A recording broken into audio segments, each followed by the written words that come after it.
Welcome to Guide Guru. We hope this video helps. You'll begin by enabling Internet and opening the Settings or Google app. This is how you start. Sign in with your Google email and password on the new phone when prompted, because that links services and backups. If prompted for two-factor, use your old device or a backup code. This protects the account. Once signed in, allow Play Store and Google services permissions so sync can begin immediately. Once signed in, go to Accounts and choose Add Google to confirm your account on the new phone. This ensures contact and app syncing. Next, pick Restore from Backup or use device-to-device transfer over cable or Wi-Fi. Using backup keeps app data and settings consistent.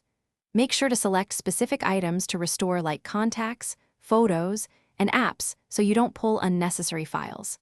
Allow time for large media to finish syncing before moving on. Finish by opening Gmail, contacts, and photos to confirm sync.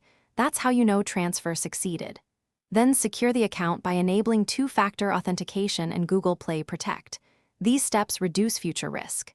If an app or data didn't appear, go to Settings right arrow Google right arrow Backup to retry the restore, or sign out and sign in again. As a troubleshooting tip, if devices still don't sync, check account access on the web and remove duplicate or stale devices before retrying. Thanks for watching.